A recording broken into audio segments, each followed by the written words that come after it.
If I Should Die by Donevy Westphal. Available through Amazon, Barnes & Noble, and other retailers. He moved back into the kitchen to refill his mug and nonchalantly sorted through the desk area in the corner. A clean, neat workspace with a few sticky notes hanging around. He picked up a clipboard and read Daily Menus at the top. Don't need to read this. The smell of bacon, scrambled eggs, and he took a deep breath. Blueberry muffins already tell me the morning's fair. He looked around but didn't see anything. Must be in the warming oven. He rifled through the pages. Just menus. Glancing out the window, he saw Mrs. McDonald and Ruth in conversation, strolling up the path toward the house. He grabbed his mug and slipped back to the sunroom as he heard their footsteps in the breezeway. Their voices rose over the sound of running water as they washed their hands in the laundry room sink. Mrs. McDonald entered the sun porch. Good morning. How are you this morning? Ruth, please grab me a mug of coffee. The chair scraped lightly on the tile floor as she took a seat. I'm fine, ma'am, Julia said, in spite of the jolt Sally Lou gave me. Would you like a refill? Ruth addressed Julia as she brought in a coffee pot. Oh, she stopped short, gazing out the window. That beautiful cardinal is back. She stooped and set the coffee pot down. Moving in measured steps, she spoke softly. The sun is just touching parts of the backyard. Patches of light are illuminating the bird feeders and maple trees. Julius forgot his coffee as he watched the cameo of the older woman with silvery white hair and subtle pink complexion, and the younger woman with her crown of brilliant auburn mane and rose-tinted features. The knife twisted in his heart. Miranda had been a beauty, and the reminder of her was a sharp pain in his chest. On closer inspection, Miranda didn't resemble Ruth's peaceful, serene countenance, yet the likeness still came too close. As Michael came whistling down the path, the shy cardinal flew off. Pardon the interruption, Mrs. McDonald said to Julius. Ruth filled their mugs and left the room. We've been watching that bird for some time. Water splashed in the laundry room sink as Michael washed his hands. So, what about Sally Lou? Mrs. McDonald asked. I'm sure sorry about the racket this morning. Michael appeared in the doorway, straightening his shirt sleeves. Oh, Mrs. McDonald said wryly. I see. I should have been up, Julia shrugged. As Ruth brought in plates and silverware, Mrs. McDonald hopped up to excuse herself. Well, I've left Martha to do all the serving. Just stay put, I'm not Martha, and you're not Mary, Ruth said. Here, Michael, set these around, please. Handing the items to Michael, she left to fetch the food. The table all set and the food steaming hot, Julia sat back, observing Michael as he began reading. In my distress I cried unto Jehovah, and he answered me. Michael continued reading until he recited Psalm 120, and then asked the blessing. Michael, would you come here? Ruth placed her napkin beside her plate and started for the laundry room. With fork halfway to his mouth, he stopped to replace his fork on his plate. Julius watched as Michael followed Ruth to the laundry room and chuckled, even though he could only see Ruth's back as she held up a washcloth. Here, hold still, you've got a smudge right here. And she dabbed at the spot. What is it, Mr. Julius? Mrs. McDonald asked. Those two are about the same age, aren't they? 4 years difference, like brother and sister or best friends. I know, it's none of my business, but he's still in college and she's barely out of high school. Around here we believe in courting, Mr. Armstrong. I did say it isn't any of my business, Julius leaned back with a slight narrowing of the eyes watching their interaction. But they just look right together. In our current situation, there's no good time, Mrs. McDonald said, her voice more gentle. Julius thought on the answer.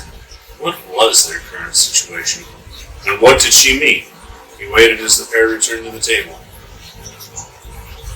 Where should I go to get some local history? He helped himself to bacon from the platter and blueberry muffin from the basket. The trio answered in unison. Mrs. Irving. Julius plastered butter on his muffin. And where do I find this Mrs. Irving? Is she the local librarian or historian? Gossip monger, Mr. Armstrong. Ruth smiled at his question. She knows more about most people around here than they do themselves. She has the local antique mall on Main Street, Michael said, taking another bite of bacon and scrambled eggs. We are putting up strawberries this morning at Lewis and Donna's, Mrs. McDonald said. Lunch is at 12:30, fried chicken.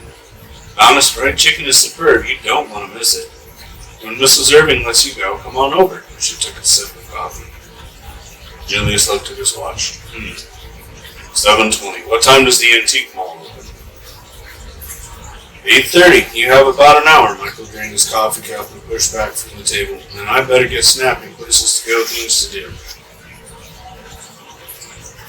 And Julius pulled his case from under his bed and carefully laid it out on the nightstand. On the wall in the back of the nightstand, he located the phone jack and hooked his modem into it and set up his computer. Opening his west window, he ran some wires and set up a temporary antenna. Well, this connection will do for now, Julius. Julius sent a note to Agent Shields.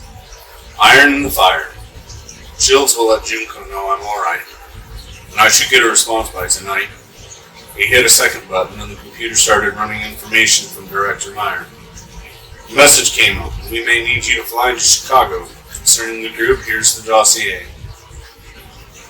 His gray gaze flicked over the data as it ran across the screen. First a picture of his man Alberto Meister and his activities.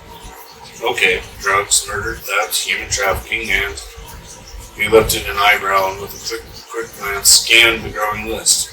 And it ties in here? How? Who? Peaceful morning sounds of birds joyfully singing and calling to one another, feeding their clutch of babies, echoed from the surrounding woods and trees.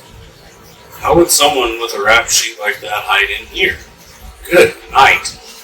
There goes the neighborhood, his mouth twisted into a sarcastic grimace. Shutting his computer down, he found a new hiding place for his computer behind the nightstand, hanging the case temporarily on the frame. Camera, recorder, notebook, all ready to go. Julius checked off his list, grabbed his notebook and pen, thudded down the stairs. Ruth was backing a green Suburban out of the garage when he arrived at a Somerset. Ruth stopped and rolled down her window. We'll see you at 12:30. Lewis and Donna live up in the big powder blue house over there. Ruth pointed across the section of farmland. How convenient. Just down the road. Gotcha. Julius nodded. See you there. The front door of the antique mall was still locked, but Julius saw a bell and ring it. Waiting just a few minutes, he heard the slow steps, and then the blinds in the door raised, and he heard fingers fumble with the lock. She still held the feather duster as she unlocked the door, and the bell above it tinkled. Hello there, young man. Are you looking for something or someone? She arranged her spectacles and peered at the tall, slender young man, squinting at her business sign. Both, Julius approached the sharp-faced, blue-haired bird of a woman as she scanned him head to foot. Looking for stories and someone by the name of Mrs. Irving. That's me, the proprietress held the door open. I could be the oldest antique here, she laughed at her joke, sounding like a crackling piece of paper. Some folks say I know everyone's business, and, she added with a sly knowing wink, a little bit more. I'm looking for your local stories, Julius said. Mrs. Irving followed him silently for a few minutes as he looked around before she spoke. I didn't catch your name. Julius C. Armstrong. I'm writing a book about small towns. You're not looking for antique handheld hair dryers, then, she said with a dry cackle. Follow me.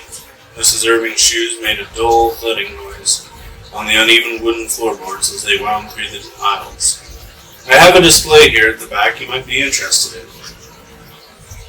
Antique photos, Julius paused and surveyed the back of the room. There were several wedding pictures of handsome couples in wedding attire displayed on the wall. Underneath the larger wedding photo, there were a few family pictures and a display for each name. Okay, this is what I'm talking about. Who are these folks? This is Lawrence Anderson and his wife Angela.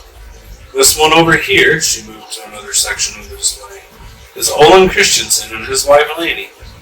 I've arranged them by family, she pointed to another area. My late husband's family, Irving and O'Brien, she whispered. A whisper of a sigh escaped from her thin, wrinkled visage as she ran a feather duster over the pictures.